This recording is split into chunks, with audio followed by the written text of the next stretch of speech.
Hi everybody, Erica Kren here, and today I wanted to do another sewing video, which I decided to do because I was going to do another sewing video, and I got ready and I stood here to record, and I noticed, you can see all the crap in my closet behind me. This is our office slash my sewing room, and this closet is just full of junk. And you've probably seen it in the background of some other videos. And because it was so like right behind me, I was like, ugh, I can't do that. I can't have that. It's distracting for me, and I can't imagine like it can be distracting for other people. So I decided I needed to make curtains for my closet first. So, the reason I decided to do curtains instead of just putting the closet doors up is, first, I have a dresser down here. You can't see it. It's actually the length of the curtains just go to that dresser so that I can get to the dresser easy, because it's full of fabrics and hair bows for Etsy shops and stuff. So I need easy access to it. And then the second reason I did curtains instead of putting the closet doors back up is because the closet doors are mirrored. So that's even more of a distraction. You're just going to see this junk on this side of the room, which is my cutting table, which is just full of stuff. So this was easier. So I wanted to show you guys how I did it and how I made them. Curtains are super simple. I happen to have this fabric on hand. One second. So this is the leftover. It's I don't think it quite is, but it reminds me of taffeta. So if you were of age or older or remember in the late 80s, early 90s, prom dresses. This is what that reminds me of, that material, of that taffeta material.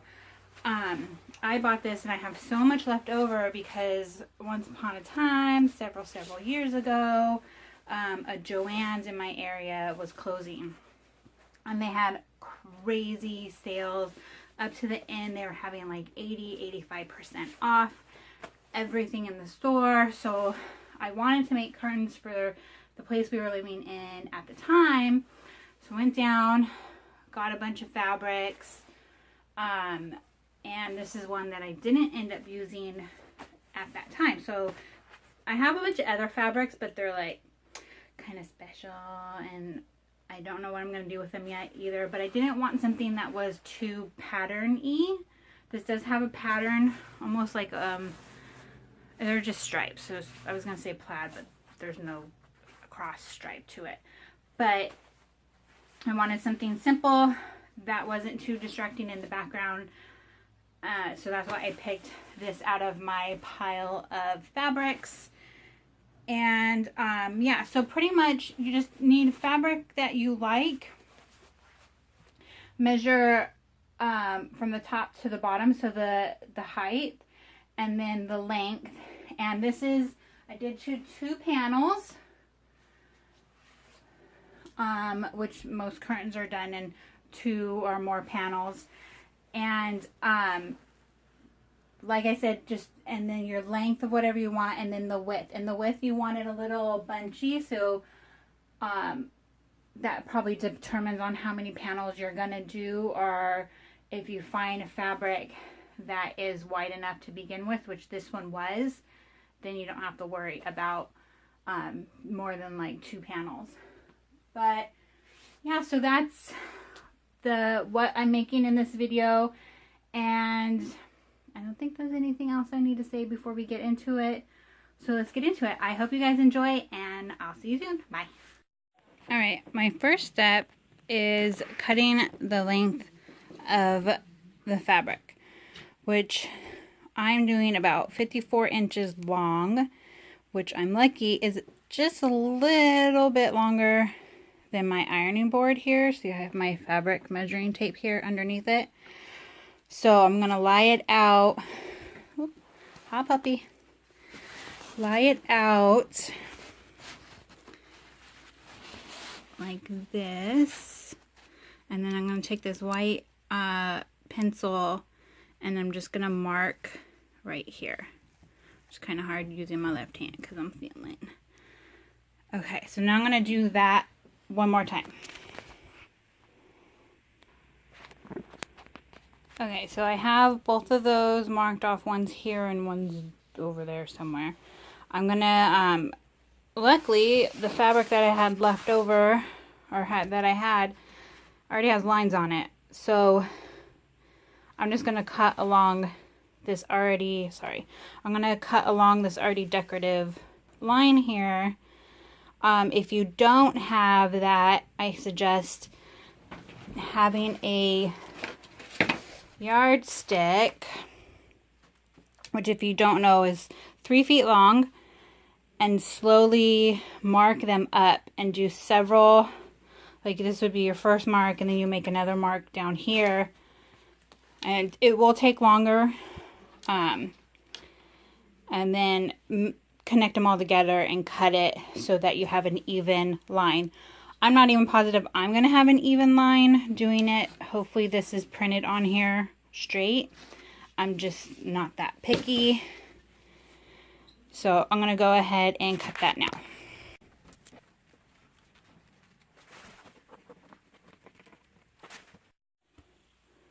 Okay, so the next step is to hem all the edges, which is what makes curtains easier because you're pretty much just hemming straight lines and just 4 sides. So first you want to do all the 3 sides, so the 2 sides and the bottom. This is going to be my bottom right here, before you do the pocket that slides onto your curtain rod. So the way I do it is I just have this metal ruler so it doesn't melt with the iron, and I allotted 2 inches for a hem. So what I do is I fold the fabric over so the end hits the 1 inch mark, and that is going to be the 1 inch of it. And then I pretty much hold it down and I iron so that it stays.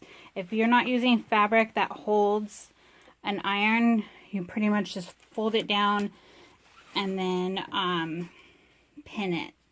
But this fabric seems to hold it pretty well. So you're going to do that all the way down.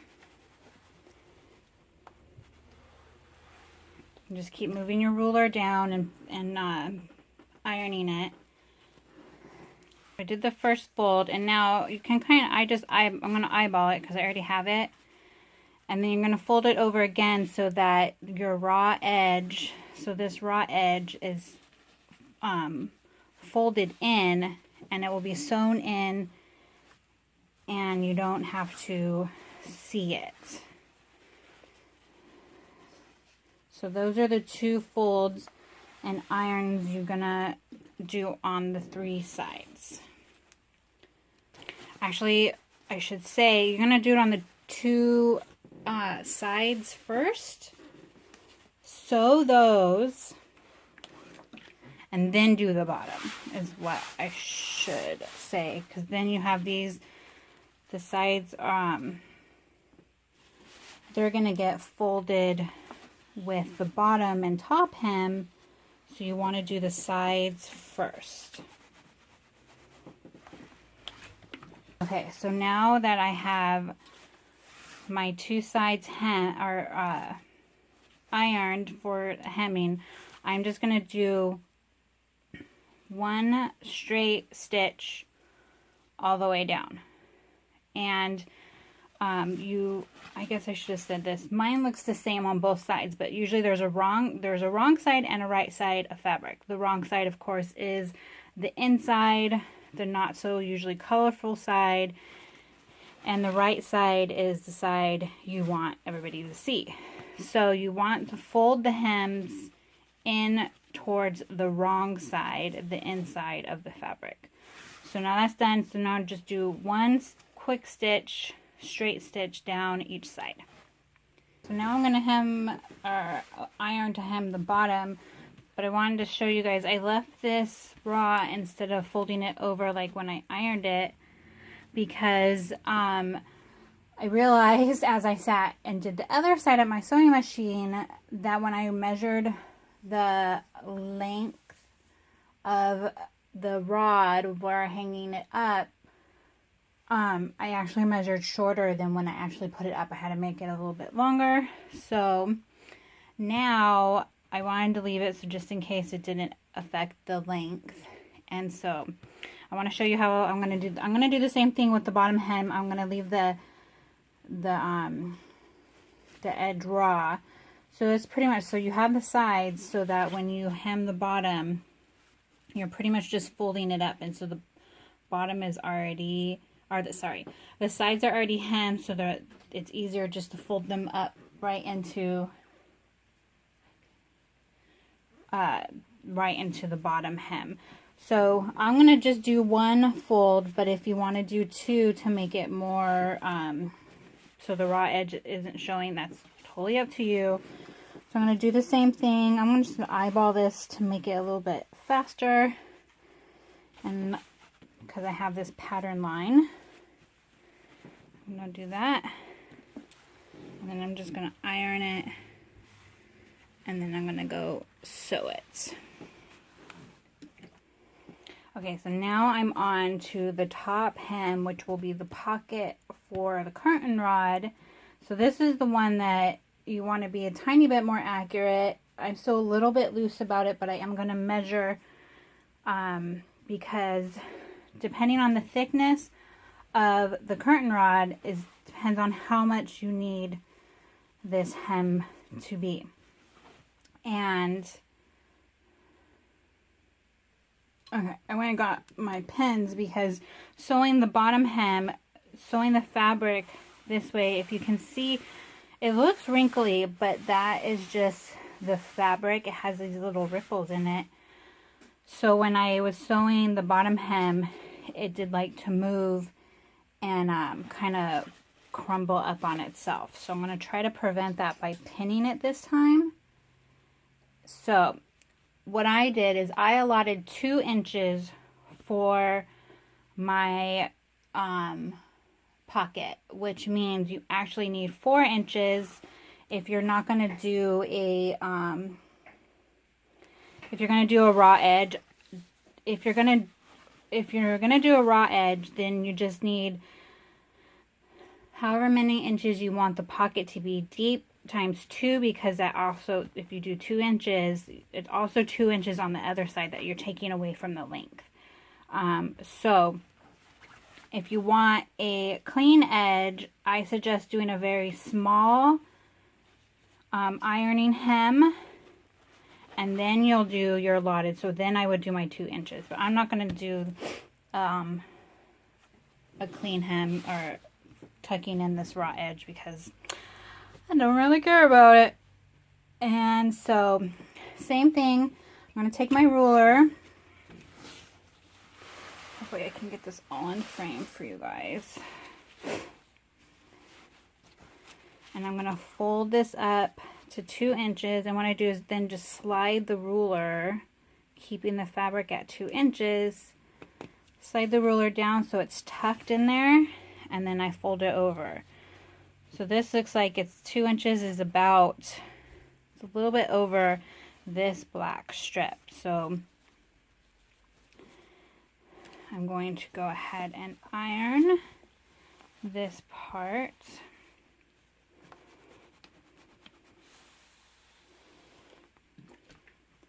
And then I'm going to pin it. Pins on my non-dominant hand so that I can just grab and pin. This fabric does not like to be pinned either. Good thing I got it cheap.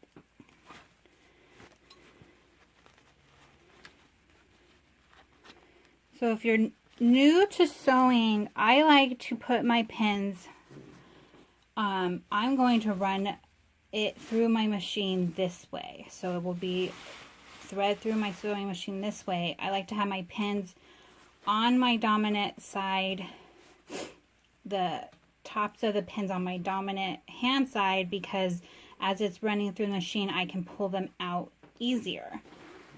So it all depends on how you sew. Some people doesn't bother them. Some people, you know, they have their own preference. That is my preference, just to make things easier for myself. So I'm going to go ahead and continue ironing and pinning this, and then I am going to sew. Okay, before I sew, I'm going to tell you guys, I'm going to do the same stitch, just a straight stitch, like I did on the other hems. But I'm going to do this one pretty relatively close to the edge, so I have as much of the pocket as possible. Depending on your fabric, everything, I might do a zigzag stitch just to have it, since I didn't do it, I didn't hide the fray edge. But so just, you can just do a straight stitch all the way down, make it close to the edge so that you have as much room in your pocket as possible. Alright guys, so I finished the second one. As you can see, I hung one up already behind me, and I did want to say that using the zigzag stitch, I don't know if you guys can see this. It's black on dark gray on black. I don't think you guys can see the zigzag stitch. So I used, like I said, because of it being like has this like wavy texture to it, using the zigzag stitch did help from it bunching up as I sewed it. So finished the second panel, and that's pretty much it when you guys make curtains. Curtains are super easy. It pretty much, the time depends on how big the space is that you're covering. The window, usually you make them for windows. I'm making it for a closet. But it all depends on the space and how big the space is, so that pretty much determines how long it takes. It really didn't take me very long. Took me about an hour, and that's include filming, and then I did stop once to go check on my dogs because they were making some noise. But yeah, so that's it. I hope you guys enjoyed this. I hope you guys learned a little bit. Pretty much it's just hemming, and as long as you know how to hem a straight line, you can do this. You can, even if you don't have a machine, you can do this. It's just going to take longer because if you're hand sewing. But super simple. Here's the pocket, just in case. It doesn't look very big, but mine is, it's big enough to put on my rod. And as you can see behind me, I'm just using one of those like cheapy curtain rods. It's not anything special. But I hope you guys enjoyed this video, and if you like sewing videos, please give me a thumbs up. And if you want to see more different fun, I think they're fun, videos, please subscribe to my channel, and I will see you guys soon. Bye.